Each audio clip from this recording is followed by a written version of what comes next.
nacimiento de Jesús, se apareció un ángel en el cielo, y con él una multitud de los ejércitos celestiales que alabando a Dios decían: Gloria a Dios en el cielo y en la tierra, paz a los hombres en quienes Él se complace. ¿Quiénes son los llamados a ser adoradores?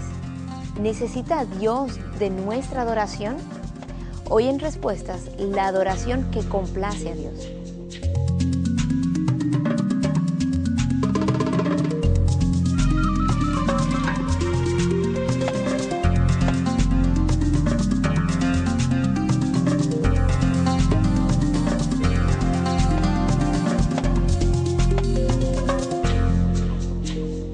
Bienvenidos a esta nueva entrega de Respuestas, donde traemos un programa especial también, porque estamos haciendo un paréntesis de nuestra serie sobre matrimonio, consejería sobre hijos, etcétera, trayéndole un programa de contenido especial a propósito de estas festividades, de las Navidades que estamos viviendo. Miguel, ¿cómo te encuentras? Muy bien, Patricia, y yo creo que con mucho interés de poder analizar un poquito acerca de lo que es la respuesta del hombre a la existencia de Dios, esa respuesta de adoración cuando él llega a conocerle como él se ha revelado. Así es, en un primer programa analizábamos textos bíblicos de personas que conocieron a Jesús en el momento en que Él viene al mundo, y cómo la respuesta de todas estas personas fue de adoración, de contar lo que habían visto.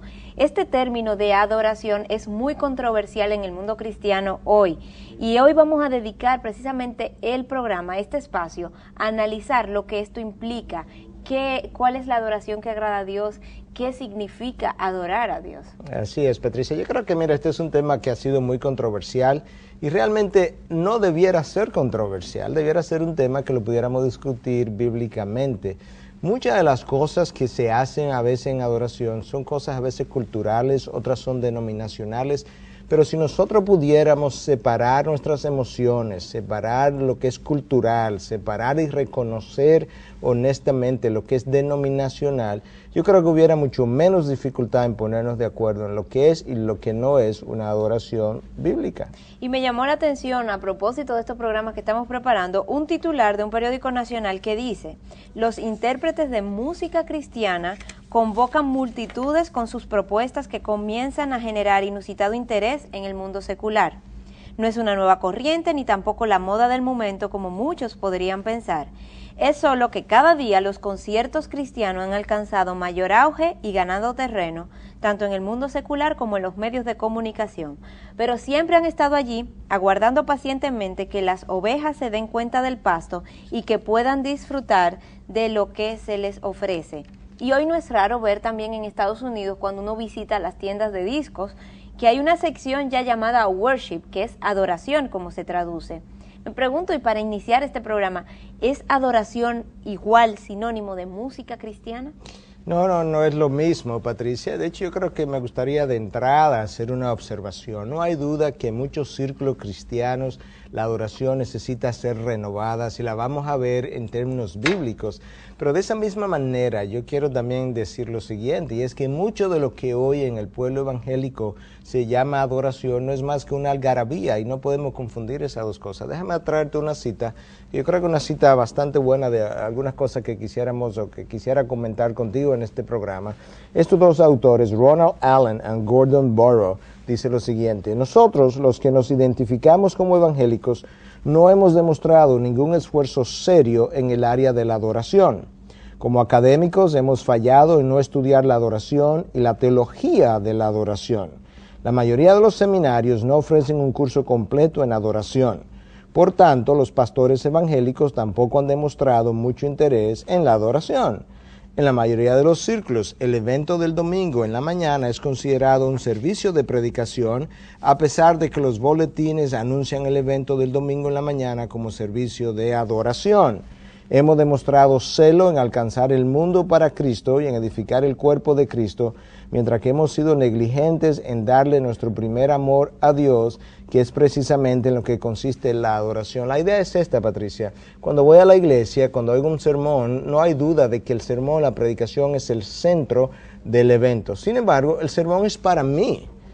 ¿Qué voy yo a darle a Dios entonces? Porque el sermón no es para Dios. Y eso tiene que ver con mi primer amor, de aquello que yo quiero devolverle a Dios. Y por eso fue que hablábamos que a propósito de cómo vimos la respuesta de tantos ante el nacimiento de Jesús, hoy traíamos este programa de adoración.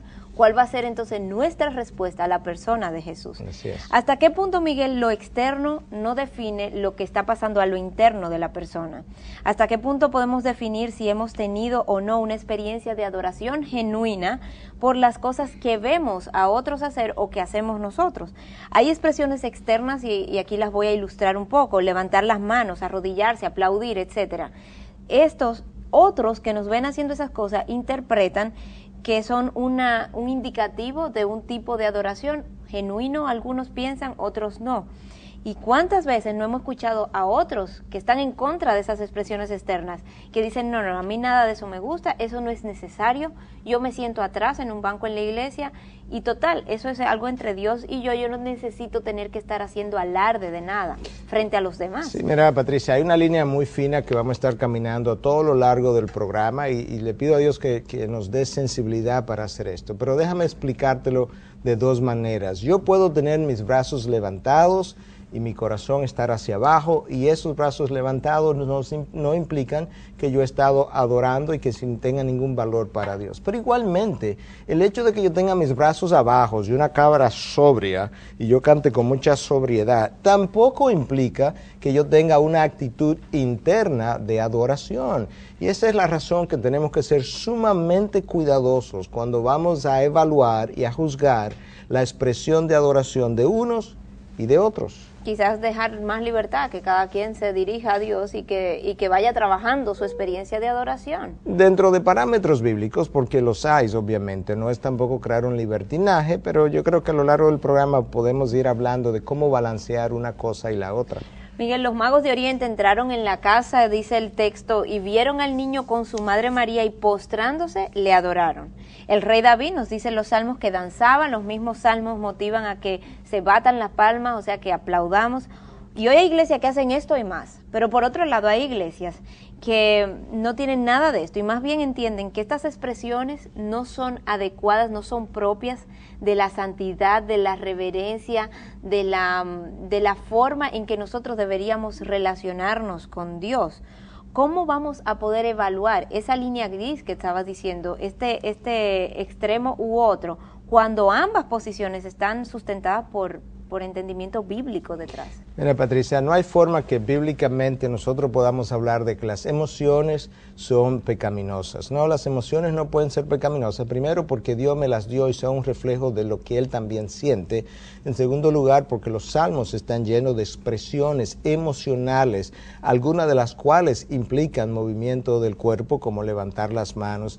Y todavía cuando llegamos al Nuevo Testamento, oye la instrucción de Pablo para Timoteo en su primera carta en 2:8. Por consiguiente, quiero que en todo lugar los hombres oren levantando manos santas. Todavía tú continúas en el Nuevo Testamento y llegas al libro de Apocalipsis, donde tú vas a encontrar la mejor adoración, donde no va a haber mejor adoración que la que vemos ante el trono real de Dios, y nos encontramos con ancianos postrados delante del trono. Ese es el cuerpo físico participando de la adoración. De hecho, la palabra en griego, la palabra número 1 en el Nuevo Testamento para adoración es proskuneo, y literalmente proskuneo implica inclinarte hacia adelante en la misma posición que están los ancianos del trono, en la misma posición que terminó mucha gente en el Antiguo Testamento cuando tuvo un encuentro real con Dios, en sus caras, en sus rostros.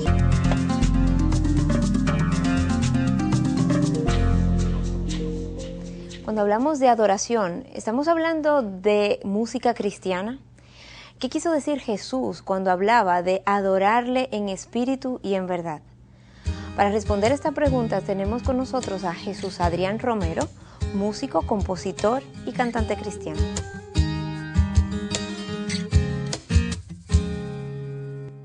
Quiero respirar el aire de tu casa, disfrutar de tu fragancia y llenarme de ti. Jesús Adrián Romero, músico, compositor, cantante. Cuando hablamos de adoración, ¿estamos hablando de música cristiana? Sí y no.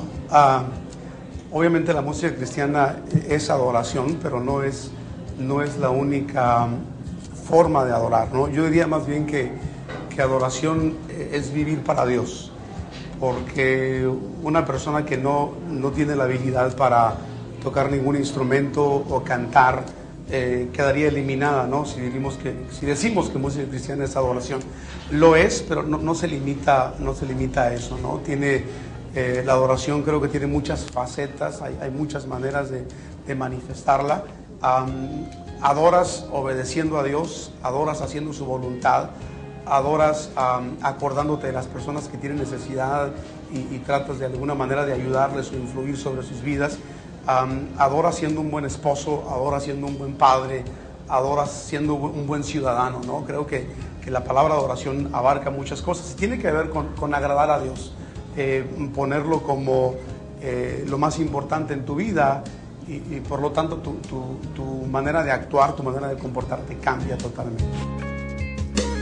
Quiero estar tan cerca que te pueda respirar y un solo latido pueda yo escuchar. Quiero estar tan cerca que te pueda yo tocar y que tu pureza pueda yo imitar. Cuando Jesús dice que el Padre anda buscando adoradores que le adoren en espíritu y en verdad, ¿a qué se refería? ¿Qué implica esta adoración en espíritu y en verdad? Bueno, eso es un seminario de fin de semana, hablar de ese pasaje, pero si lo tuviera que resumir, te diría que adorar en espíritu tiene que ver con entender la naturaleza de Dios. Dios es espíritu y para adorarle le tenemos que adorar de la manera en la que Él es. Eso quiere decir que tenemos que tratar de conocer a Dios y no tanto adorar de acuerdo a lo que nosotros sentimos o pensamos, sino adorar de la manera que Él siente y que Él piensa. Cuando uno está tratando de conquistar a una muchacha, a una chica, no piensa que, bueno, qué es lo que me gusta a mí, ¿verdad? Sino que piensa qué es lo que le gusta a esa muchacha, qué canciones le puedo cantar, qué poemas le puedo decir o de qué manera me puedo comportar delante de ella, ¿no? En el caso de Dios, Él pide que la adoración sea en espíritu, porque Él es espíritu y tenemos que vivir en esa dimensión del espíritu para poder adorar. Hablando de la verdad, es que tiene que haber una congruencia entre lo que nosotros hablamos, lo que nosotros cantamos en el momento de adorar y lo que nosotros vivimos, ¿no? Creo que la mujer samaritana sería el ejemplo clásico, que es el contexto de ese versículo, cuando viene con Jesús y están platicando y Jesús le pide de beber y llega el punto donde Jesús le dice: ve y llama a tu marido, ¿no? Porque ella está discutiendo acerca del lugar donde se debe de adorar precisamente. Y Jesús le dice: ve y llama a tu marido. Y la mujer dice: no tengo marido. Y Jesús le dice: bien has dicho, porque 5 maridos has tenido y el que ahora tienes, o sea 6, no es tu marido. Entonces como que había una incongruencia muy grande en la vida de esta mujer, ¿no? Que quería hablar de adoración, quería hablar de lugares donde se debe de adorar. Y Jesús le dijo: espérate, ¿no? Como que hay algo en tu vida que no te da la autoridad para hablar acerca de esto. Entonces, adorar en verdad tiene que ver con esa congruencia. Lo que canto, lo que declaro a través de una canción, tiene que ir de acuerdo con lo que vivo todos los días de mi vida. Eso sería resumiendo un poco, aunque hay mucho que hablar acerca de ese pasaje. Quiero estar tan cerca que te pueda respirar y un solo latido pueda yo escuchar. Quiero estar tan cerca que te pueda yo tocar y que tu pureza pueda yo imitar. Quiero ser tu amigo, quiero estar contigo.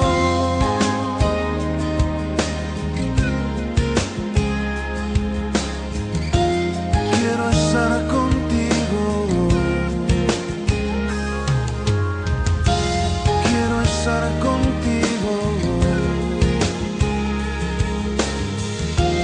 Quiero estar contigo. El llamado a la adoración, Miguel, muchos entienden que es para personas especiales o para ciertas personas, como un Jesús Adrián Romero que acabamos de ver. ¿A él lo definirías como un adorador, como un cantante cristiano? ¿Está reservada la adoración para personas como él? Mira, yo creo que tú puedes ser un adorador sin ser un cantante cristiano, y tú puedes ser un cantante cristiano que no eres un adorador.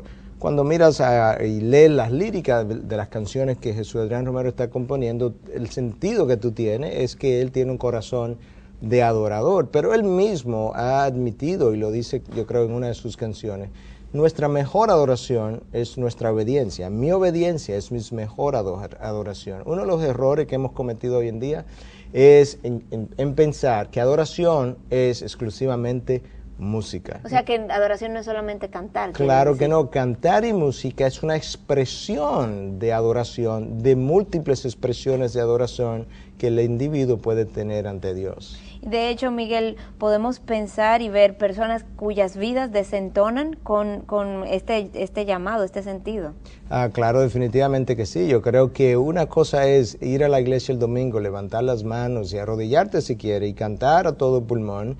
Y si realmente tu vida no está en consonancia con eso que el lunes viviste, a sábado, digamos. Correcto. Eso fue una forma externa que lucía como adoración, pero no fue algo que Dios recibió como tal en el reino de los cielos. ¿Y qué es adoración? Entonces, ¿cómo lo vamos a definir? Bueno, yo creo que mucho se ha dicho, pero para comenzar hablando un poquito del concepto, es una respuesta natural del hombre, debe ser algo genuino, espontáneo, sincero, donde mi mente, mi corazón, mi voluntad pudieran verse involucradas y entregadas a Dios. Otras personas lo han definido, ¿verdad?, de manera diferente, pero con una misma idea. Déjame darte esta respuesta de Warren Wiersbe, que tiene un libro que se llama Real Worship, It Will Transform Your Life, o La verdadera adoración transformará tu vida. Y en ese libro él tiene una definición bien sencilla que dice lo siguiente, que a la adoración es la respuesta de todo lo que el hombre es a todo lo que Dios es y hace. John MacArthur tiene una definición un poquito más extensa, y él dice la siguiente, que la verdadera adoración es un deseo que consume al hombre de querer darle a Dios e incluye el dar de nosotros mismos, nuestras actitudes y nuestras posesiones. Eso te da una idea de qué es esto. Y ya escuchamos, Miguel, que estas manifestaciones externas de darle a Dios lo que somos, de lo que tenemos y lo que le vamos a dar, variarán entre una congregación y otra, variarán entre una cultura y otra. O sea, no es lo mismo el contexto cultural en África que en Latinoamérica o en Noruega, por decir otro lugar. Ahora bien, en la letra de una canción de Jesús Adrián Romero, precisamente él acaba diciendo, se trata de ti, Señor. No se trata de nosotros, se trata de ti. Si se trata de Dios, si no se trata de nuestros gustos, de nuestras culturas, yo esperaría encontrar cierto común denominador entre la forma de adoración de las diferentes congregaciones, de las diferentes culturas. Mira, yo creo que hay cosas en común, o debieran haberlas, y hay cosas diferentes precisamente. Pero no pecaminosas necesariamente. Pero no pecaminosas. De hecho, mira, un hombre de la talla de John MacArthur ha dicho lo siguiente, yo creo que esto pudiera hacer reaccionar a mucha gente, pero qué bueno que puede venir de alguien que ha sido muy bíblico a lo largo de la historia. Él dice, la definición del estilo de adoración contemporáneo o tradicional no es un asunto bíblico, y realmente no lo es. La Biblia en ningún momento define si la adoración debe hacerse de una manera contemporánea o tradicional. En la época de Cristo, cuando él tiene este encuentro con la mujer samaritana, en el capítulo 4 de Juan, ella tiene una pregunta. La pregunta era, ¿dónde debemos adorar? ¿Aquí en este monte, en Samaria, o en Jerusalén? Yo creo que si Cristo estuviera presente hoy, muchos estarían yendo donde Cristo a preguntarle, ¿cuál es la adoración correcta? ¿La tradicional o la contemporánea? Y Cristo le dice a la mujer samaritana,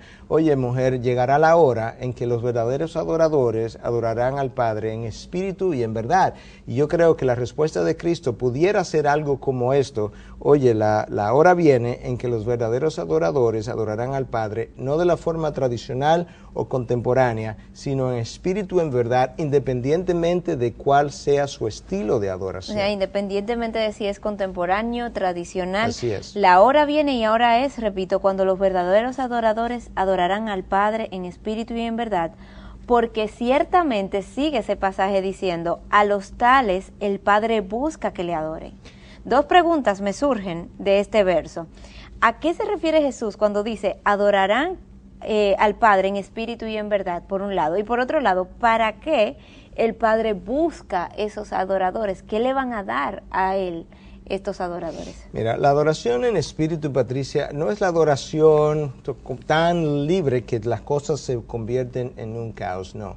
La adoración en espíritu es la adoración que es precisamente dirigida por el espíritu, no por mis emociones, no por mis concepciones, no por mis tradiciones, pero tampoco por el desorden, por el espíritu. La adoración en verdad, entonces, es aquella adoración que corresponde a la revelación de Dios. Que las cosas que se hacen, dicen, profetizan, no profetizan y demás, son cosas congruentes con el estándar de Dios. Tienen que ser congruentes con su palabra, y eso es lo que muchas veces, o quizás la mayoría de las veces, no hemos visto en muchos círculos. Ahora, lo que Dios Padre anda buscando, Dios no necesita de la adoración, Dios no necesita que le adoren para él sentirse mejor, Dios es suficiente en sí mismo, ha estado contento toda la vida antes de crear, tanto como lo está ahora.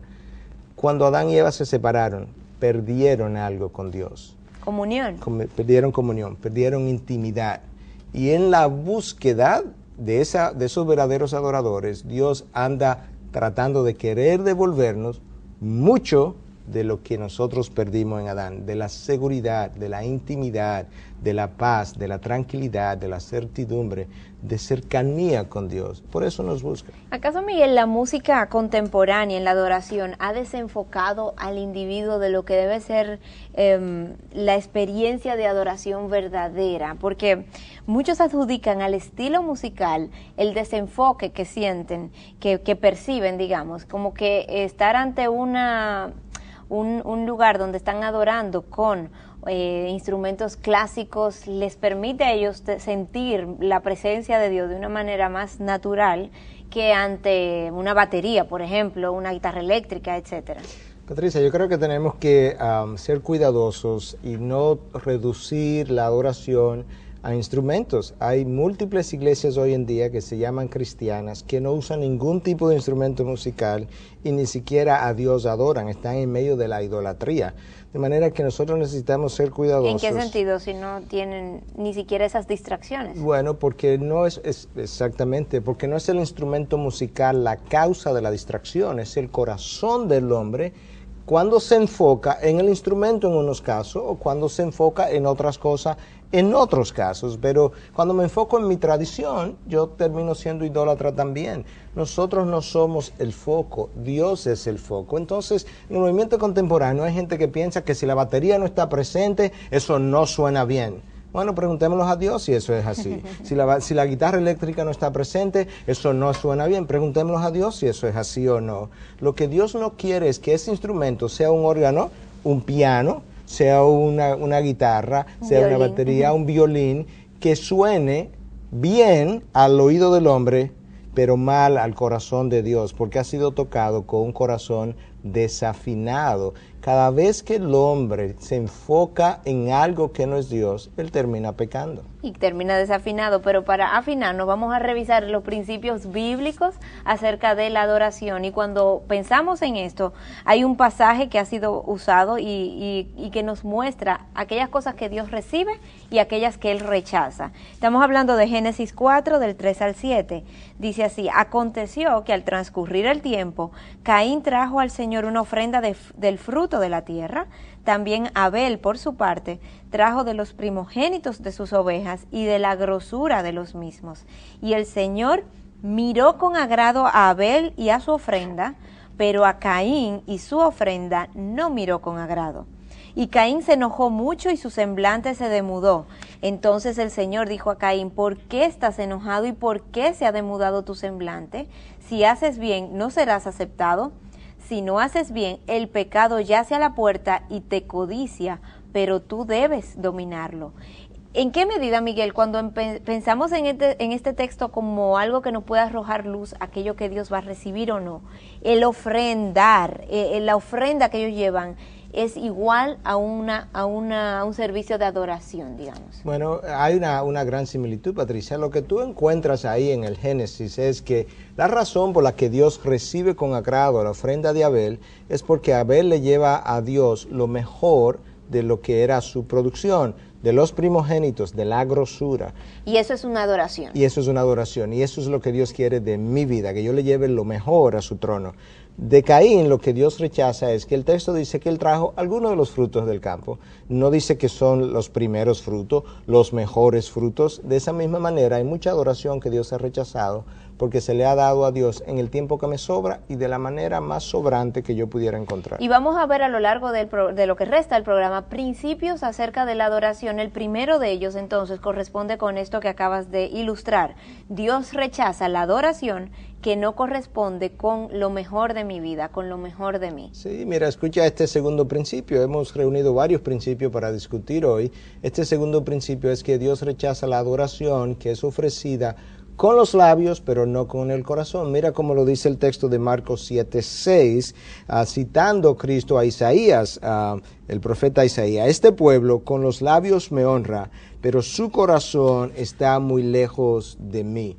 Mucho de lo que le ofrecemos a Dios en ocasiones está muy divorciado de la condición del corazón, y otras veces lo que le estamos ofreciendo a Dios son cosas aprendidas, rutinarias, que repetimos y copiamos, pero donde la emoción del corazón no tiene ningún involucramiento. Y es lo que aluden muchas personas que no se involucran en las cosas de Dios de manera más personal, directa, que prefieren entrar a las iglesias callados, quedarse rezagados a un lado, porque ellos entienden que no hay necesidad de estar teniendo manifestaciones externas de esos labios que viven diciendo cosas, pero que luego entonces sus vidas no corresponden con eso. Dicen, la adoración es algo entre Dios y yo, y ahí me limito y no me involucro más. Bueno, mira, una vez más, vamos a tratar de traer luz. Lo externo, no importa cómo yo lo haga o no lo haga, no define la adoración, de la misma manera que cuando yo me bautizo, ese bautismo, que es algo externo, no define mi condición interior. Yo no soy cristiano, seguramente cristiano, porque yo me bauticé, no, pero ¿por qué me bautizo? El bautismo es una expresión, es un testimonio externo, se supone, de una realidad que está pasando en mi interior. Eso es lo que la palabra dice. Exacto, cuando alguien levanta la mano y lo hace de corazón y lo hace genuinamente, él está expresando externamente una realidad que él está viviendo en su interior. Patricia, si tú haces algo por mí, me siento agradecido, y yo me siento interiormente muy agradecido por ti. ¿Para qué te lo digo? Porque a veces mi expresión de agradecimiento, mi sentimiento, mi emoción es tal que no me puedo contener, y te lo digo entonces de lo agradecido que estoy de lo que has hecho por mí. Bueno, eso es parte de eso. Mira, otro principio que yo creo que es importante cuando vamos a hablar de adoración, un tercer principio, es que Dios rechaza la adoración que es ofrecida al Dios verdadero, entre comillas, pero con una idea reducida de ese Dios. Vamos a leer de nuevo este principio. O sea, Dios rechaza la adoración ofrecida al Dios verdadero, pero con una idea reducida de ese Dios, algo que realmente no corresponde a Dios. O sea, que esa manifestación externa que el individuo tiene no va a corresponder con la magnitud de ese Dios verdadero. Ni con la magnitud ni con la veracidad, Patricia. Hoy en día hay muchas cosas que llamamos adoración, hay muchas expresiones en iglesias que están predicando una verdad que no es el evangelio, como es el movimiento de la prosperidad, por ejemplo. Ese Dios que se está predicando ahí no es el Dios de la Biblia. La adoración ofrecida a ese Dios, obviamente, se está siendo ofrecido a lo que parece ser el Dios verdadero, pero no lo es, porque no corresponde a su verdad. De ahí la definición de que sea en espíritu y en verdad. Y esa verdad es que al Dios a quien yo le ofrezco esto, tiene que corresponder al Dios que se ha revelado, y esa adoración a un Dios reducido, con una idea reducida de ese Dios, tampoco es verdadera adoración. Y en ese caso, esa persona, Miguel, pienso en una persona que quizás se ha convertido recientemente y que empieza a asistir a una iglesia donde no se le ha enseñado ese Dios que corresponde con el Dios verdadero. Esta persona entonces está adorando a un Dios reducido, no intencionalmente, sino que ha sido mal enseñado en ese caso. Esa es la forma como ocurre en todos los casos. Una mala enseñanza lleva a una mala doctrina, o una mala doctrina, mejor, lleva a una mala enseñanza lleva a una mala práctica. Lamentablemente, la mala práctica lleva a malas consecuencias. El pecado de ignorancia no me excusa de las consecuencias. Dios pudiera, en su benevolencia, tener atenuantes. Exacto, tener una justicia atenuante para mí por mi ignorancia, pero no la excluye. Yo necesito saber la verdad y tengo que estar interesado en conocerla.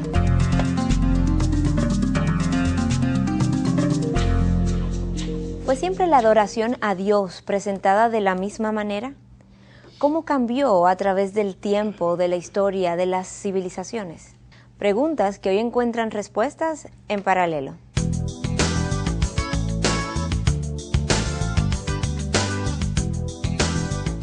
La forma en que adoramos hoy se podrá comparar con la adoración de los grandes hombres de Dios o de la iglesia primitiva. ¿En qué sentido o de la iglesia es primitiva, diferente? de los ¿Cómo grandes ha ido hombres de cambiando Dios esta adoración a o de Dios la a iglesia través del primitiva. tiempo? Muchas veces hubiéramos querido tener algún tipo de camarita oculta en las habitaciones de nuestros héroes de la fe.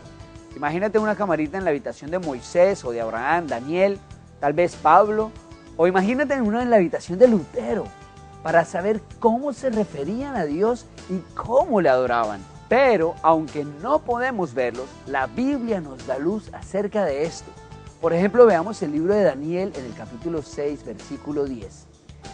Entró en su casa y abiertas las ventanas, se arrodillaba 3 veces al día y oraba y daba gracias delante de Dios como lo solía hacer antes. También la palabra es clara cuando nos dice cómo lo hacían los apóstoles. En Hechos 2, 46, 47 dice, y perseveraban unánimes cada día en el templo, comían juntos con alegría y sencillez de corazón, alabando a Dios y teniendo favor con todo el pueblo. ¿Y qué decir de cómo adoraba Pablo? Miremos Hechos 16. Pero a medianoche, orando Pablo y Silas, cantaban himnos a Dios y los presos los oían. ¿Y También qué decir de cómo adoraba Pablo? Miremos Sed Hechos llenos 16. del Espíritu Santo, Pero a hablando medianoche, entre orando nosotros Pablo y con Silas, salmos, cantaban himnos a Dios cánticos y los espirituales, presos los cantando y oían. alabando a Dios en nuestros corazones. Cada uno de estos pasajes nos revela que la adoración a Dios en toda la Biblia se muestra como un acto de honor a Dios y reverencia, pero también en tremenda intimidad con Dios y con los hermanos. Ahora, luego del periodo en que está comprendido la Biblia, la iglesia siguió formándose y adorando a Dios, teniendo comportamientos muy diferentes a los de la iglesia primitiva. En la conocida Edad Media se desarrollaron instrumentos de viento, de cuerda y de percusión, que luego se usaron en la adoración. Además, en este periodo había una gran atención hacia Dios y el cristianismo tenía una gran importancia. Pero muchas veces fundían conceptos cristianos con paganos, diluyendo así la pureza del cristianismo. Luego, en el periodo del Renacimiento, hubo un gran desarrollo de la música, impactando, por lo tanto, la adoración en la iglesia. Tanto que es en este periodo donde se componen muchos de los grandes himnos que conocemos hoy. Y más recientemente, a finales del siglo XX, sucedió una reforma de lo que se conocía como adoración hasta el momento, siendo renovados todos los instrumentos usados y, lo más importante, en el contenido, haciéndolo más abierta y refiriéndose a Dios con mayor cercanía. Pero al día de hoy vemos que la adoración muchas veces se asemeja más en su forma, estilo y lírica a la música secular que al mismo Dios que se adora, enfocada más en agradar a quienes la oyen que traer el honor y gloria a quien se la merece. Lo cierto es que el principal fin del hombre es glorificar a Dios, gozarse en Él, deleitarse en Él para siempre. Dios sigue buscando a aquellos adoradores, como lo dice su palabra, que lo hagan en espíritu y en verdad. Me despido con la siguiente pregunta. ¿Tu forma de adorar a Dios te gusta solamente a ti? ¿O también deleita a Dios? Hasta la próxima, en Paralelo. principios bíblicos que nos ayudan a evaluar si la adoración, la experiencia de adoración de mi vida corresponde con lo que Dios ha revelado que le agrada a Él recibir. Y tenemos así, Miguel, un cuarto principio que revisar. Aquí nos dice, Dios rechaza la adoración que se le ofrece a Él, pero a través de una imagen. Y sé que esto levanta mucha inquietud, porque es un tema controversial que muchos entienden que arrodillarse frente a una cruz no es rendirle una adoración a la imagen, sino que es a Dios que ellos están adorando, simplemente que tienen la cruz delante. Creo que ahí viene mucha de la confusión y de la controversia. Sí, mira, Patricia, a la luz de lo que la palabra dice, yo no necesito arrodillarme ante esa cruz porque Cristo no está en la cruz. De hecho, Él resucitó al tercer día. Hace mucho tiempo que Él no estaba en esa cruz ya. Pero lo podemos llevar un poco más. Hay personas que se postran ante una estatua de un santo, de una virgen. Yo quiero ser sensible a esas personas, obviamente, pero no puedo dejar la verdad a un lado. Y si esto fuera mi opinión, yo mismo recomendaría que no le hiciera caso. Pero yo quiero que le haga caso a la opinión de Dios, a la opinión de la Biblia. Abra su Biblia, la que usted tenga en su casa, su traducción, y lea lo que el capítulo 20 del libro del Éxodo nos dice en los versículos 4 al 6. Déjame leértelo. No te harás ídolo, ni semejanza alguna de lo que está arriba en el cielo, ni abajo en la tierra, ni en las aguas debajo de la tierra. Escucha ahora, no lo adorarás, ni lo servirás, porque yo, el Señor tu Dios, soy Dios celoso, que castigo la iniquidad de los padres sobre los hijos hasta la tercera y cuarta generación de los que me aborrecen, y muestro misericordia a millares, a los que me aman y guardan mis mandamientos.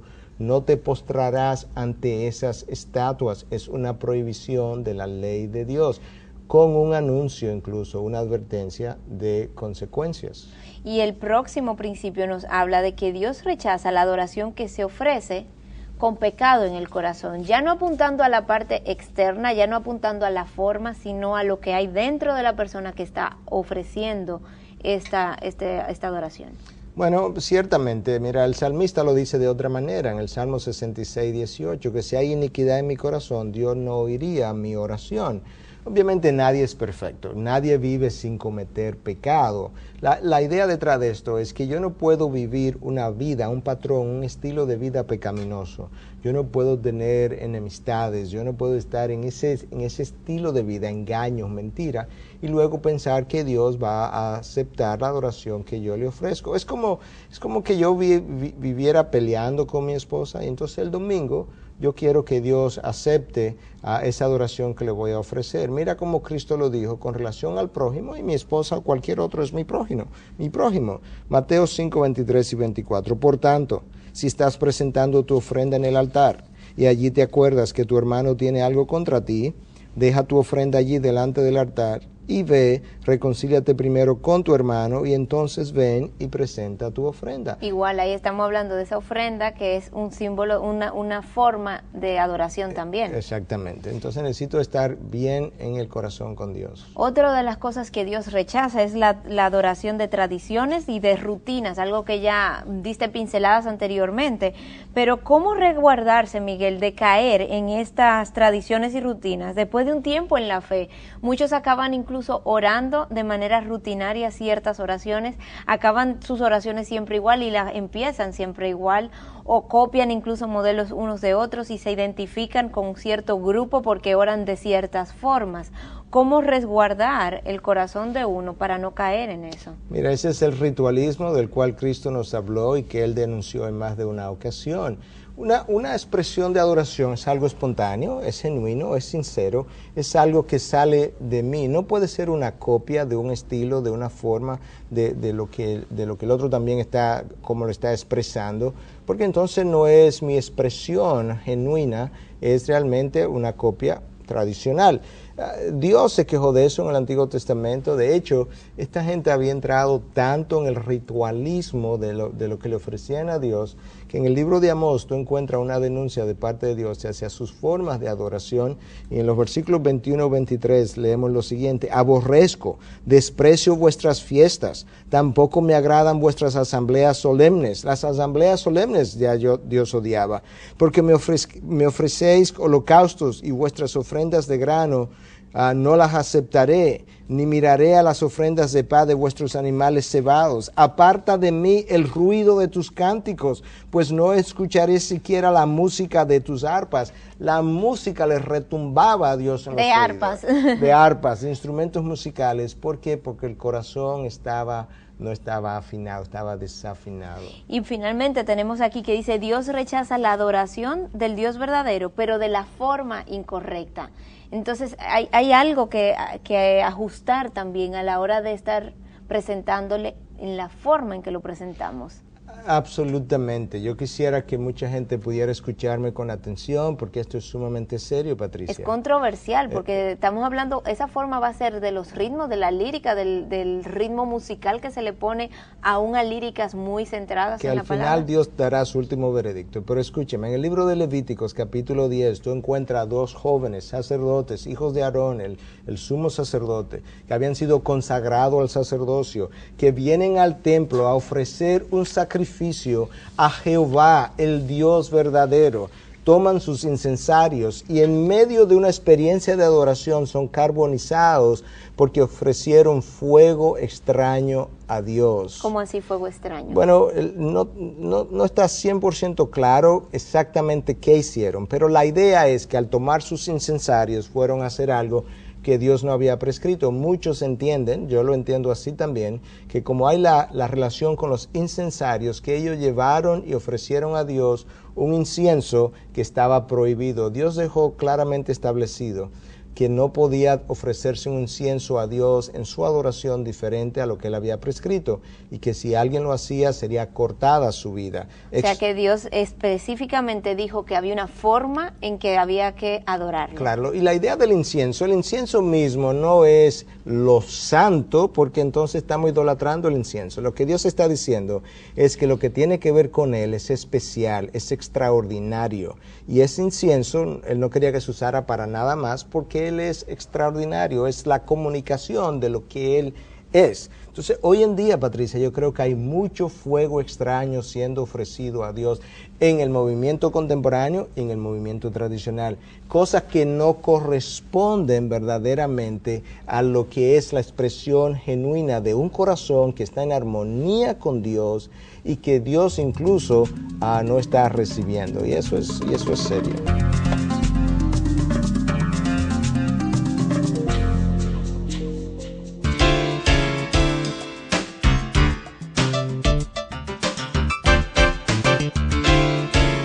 Y hablando de adoración, es mucho lo que se ha publicado, mucho lo que se ha dicho, pero en esta ocasión queríamos limitarnos a recomendarles un par de obras. La primera en inglés es conocida como Real Worship, It Will Transform Your Life, o La verdadera adoración transformará su vida. Es un libro que ha sido traducido al español de Warren Wiersbe. Y este libro yo creo que le va a ayudar a entender los conceptos de la adoración en el Antiguo Testamento y cómo pudieran aplicarse al Nuevo Testamento. Y más aún, le va a ayudar a entender que adoración no es simplemente música, que la música, los instrumentos son simplemente una forma del individuo, del creyente, expresar su adoración a Dios. El autor comienza en el principio del libro discutiendo o analizando una definición o varias de las definiciones acerca de la adoración y cómo esto entonces esta verdadera adoración puede transformarlo y cómo usted también pudiera descubrir los peligros de no tener una correcta adoración.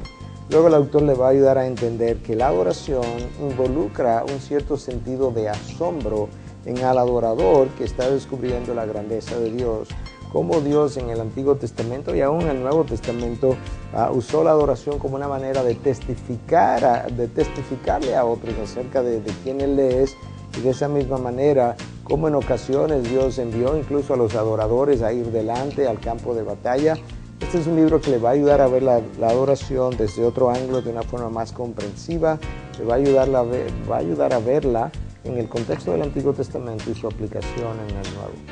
Este es el primer volumen de una serie o de una enciclopedia acerca de la adoración. Yo creo que es lo más completo que se ha producido acerca de la adoración. Este primer volumen está dedicado por completo a analizar las bases bíblicas de la adoración. Lamentablemente esta obra no ha sido traducida al español por lo extenso que es, El título en español de este volumen, o mejor dicho, el título en inglés de este volumen, para aquellos de ustedes que quisieran buscarlo, es The Biblical Foundations of Christian Worship, o los fundamentos bíblicos de la adoración cristiana. Para que tenga una idea de lo rico que es este libro en contenido, déjenme darle algunos de los subtítulos de los capítulos que están en el interior de esta obra. El primero es el vocabulario de la adoración en el Antiguo Testamento. Luego el vocabulario de la adoración en el Nuevo Testamento. Los nombres de Dios en adoración. El simbolismo de la adoración bíblica.